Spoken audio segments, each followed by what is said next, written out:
خادم کی سنیے، انہی خدیجہ رضی اللہ تعالیٰ عنہا نے حضرت زید کو خرید کر کے رحمت عالم صلی اللہ علیہ وسلم کی خدمت کے لیے وقف کیا۔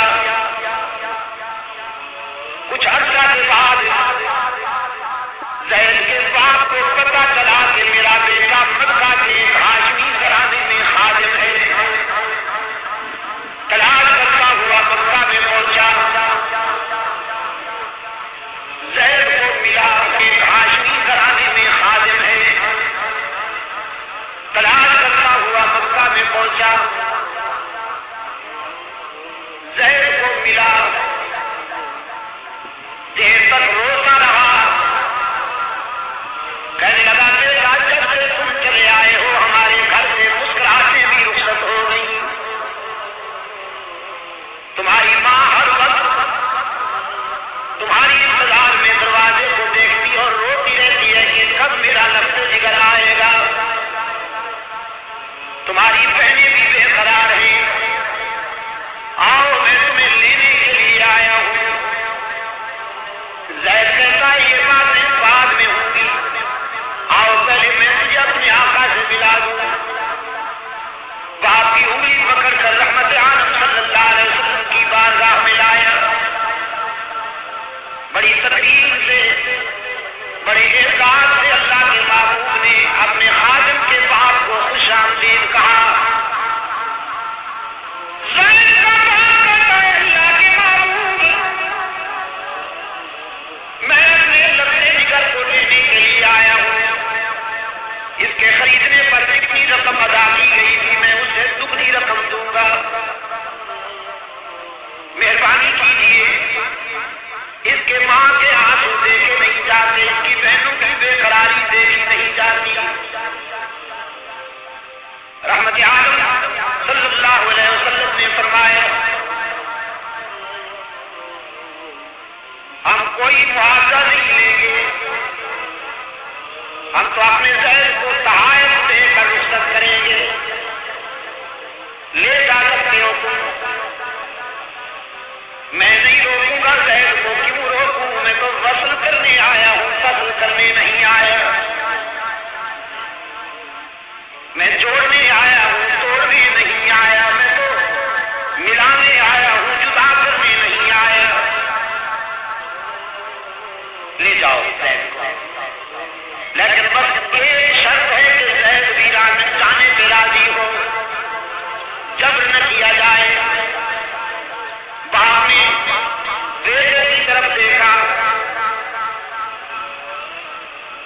نگاہیں کہہ رہی تھی لفظ جگر اب تو کوئی رکاوٹ باقی نہیں رہی، چلنا چاہیے،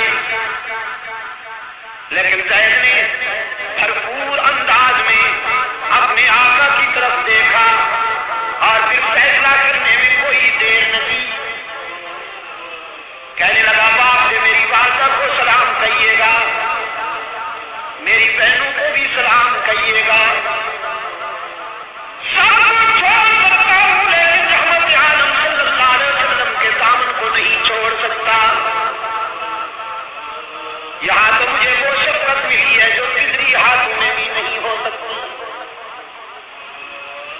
عائشہ صدیقہ نے مجھے وہ پیار دیا ہے جو مامتا سے بھی میسر نہ آئے۔ سارے رشتے اس قرب پہ قربان کرنا، سارے تعلقات اس رفاقت پہ قربان کرنا، یہ خادم کی گواہی ہے دوستوں۔ اب پڑوس پڑوس کی سنیے، صفا کی بلندیوں پہ اللہ کا محبوب داعی حق و صداقت کی حیثیت سے کھڑا ہے، اللہ کے رسول کی حیثیت سے پہلا خطبہ ارشاد فرمانے والے ہیں۔ چادر ہلا ہلا کر مکہ والوں کو جمع کیا، پورا مکہ رحمت عالم صلی اللہ علیہ وسلم کے دامن میں آ بیٹھا۔ رحمت عالم صلی اللہ علیہ وسلم نے فرمایا هل وجدتمونی صادقا او کاذبا، مکہ والوں زندگی کے 40 سال گزارے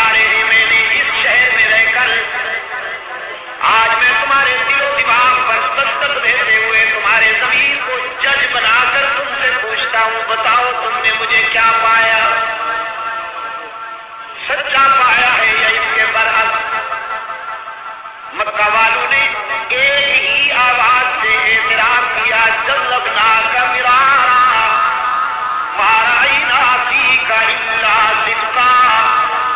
وہ عبداللہ کے یتیم، ہم نے کئی بار آپ کو آزمایا، جب بھی آزمایا سچا پایا. آپ تو صداقت کا نشان ہیں، آپ تو دیانت کا اعلان ہیں، آپ تو شرافت کا برہان ہیں. ہم تو جب صداقت و دیانت و امانت کو چلتا پھرتا دیکھنا چاہتے ہیں تو آپ کی طرف دیکھتے ہیں. آپ کو صادق اور امین کے خطاب سے یاد کیے جاتے ہیں. کراچی والوں، مکہ والوں